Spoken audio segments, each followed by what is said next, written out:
now the latest across the wide world of tropics. Tropical Weather Bulletin for May the 19th. Across the wide world of tropics tonight, we don't have much on the map, only Tauktae, now a remnant, over western India. We do have several areas of interest though across all basins in the Northern Hemisphere at this time. It's day 139 of the year, and so far we've had 24 storms form in 2021. Let's jump straight into it. The Atlantic Basin, 13 days until hurricane season, and we've marked a 20% area of interest in northeastern Bermuda for potential subtropical or tropical development over the next 5 days. At this time, let's hope that we don't have to deal with another pre-season storm, but the chance is still there, low at this time. In the Eastern Pacific, it's day 5 of hurricane season, and we've got a 20% area of interest in the eastern part of the whole basin, south of Mexico, and that is for potential formation the models really aren't too keen on. However, it is there, and we do have to monitor it. If it were to form, it would likely be a weak tropical depression or tropical storm. In the South China Sea in the Western Pacific, we have a 10% area of interest, likely more for the latter part of the 5-day period. Don't have really anything going on there right now. And for the rest of the Western Pacific, we don't really have much going on in the Western Pacific. In the Indian Ocean, we have Tauktae, now a remnant on our analysis over western India, still can produce some significant rainfall and maybe some gusty winds.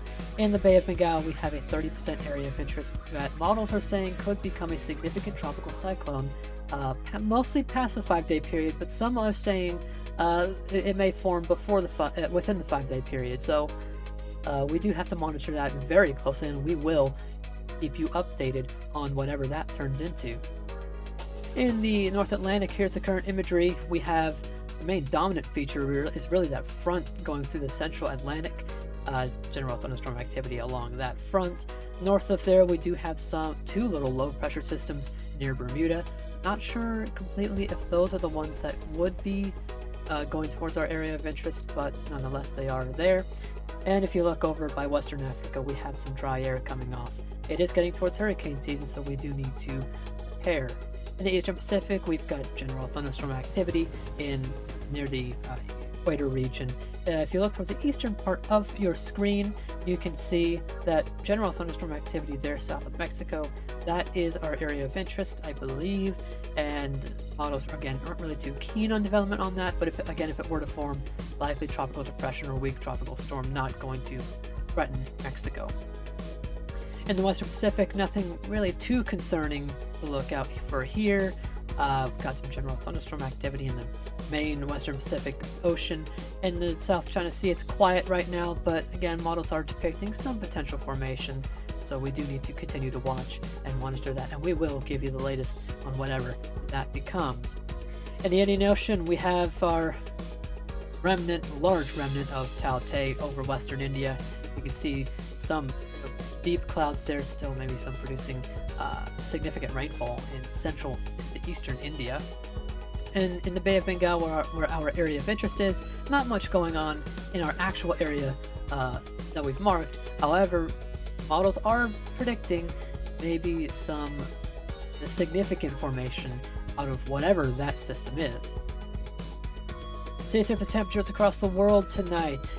Pretty warm across the Eastern Pacific, especially off the coast of Mexico, 30 to 31 degrees Celsius there. And the Atlantic, it is warming up, generally 28, 29 degrees Celsius, really warm in the Caribbean and near the Bahamas. In the Indian Ocean, we have generally 30 to 31 degrees Celsius in the central Arabian Sea, but we've seen in the northern and southern parts, in particular where Tauktae tracks, cooler spots, but they are still favorable for tropical cyclone formation. In the Bay of Bengal, you can see that dark red there. That's 31 to 32 degrees Celsius for the majority of the Bay of Bengal, so we do need to monitor that area of interest very, very closely, and we will give you the latest on whatever that becomes. In the Western Pacific, generally 28, 29 degrees Celsius in the South China Sea, maybe 30 degrees in some parts of the South China Sea, and in the general Western Pacific, 28, 29 degrees Celsius, maybe a few pockets of 30 degrees Celsius.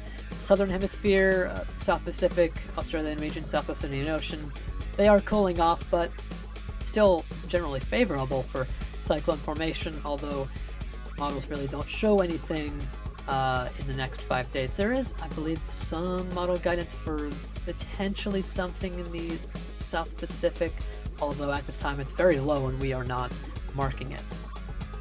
On this day, on May 19th, 1999, we had the 1999 Pakistan cyclone active in the North Arabian Sea. It was peaking on this day as a Category 3, and it would make landfall tomorrow, May 20th, 1999. A very significant cyclone for Pakistan at the time. And elsewhere across the world on that day, not much was going on. We did have a tropical depression form on May 20th. In 1999 in the South Pacific, but other than that, in the Pakistan cyclone, not much was going on across the world of tropics. Our naming lists are looking like this in the Atlantic. Let's hope we don't have to see this name anytime soon, but if we do, it would be Anna, followed by Bill. In the Eastern Pacific, we're looking out for Blanca or Carlos after that. In the Central Pacific, we're looking for Hone, followed by Iona. In the Western Pacific, we're looking for Choi Wan, followed by Koguma. In the Northern Indian Ocean, we're looking for Yas, followed by Gulab. And in the Australian region, we're looking for Patty, followed by Ruby. In the Southwest Indian Ocean, we're looking out for Kanga, followed by Ludzi. In the South Pacific, we're looking for Cody, followed by Dovi. Thank you so much for watching this Tropic Weather Bulletin, and we'll be back tomorrow night with another Tropic Weather Bulletin.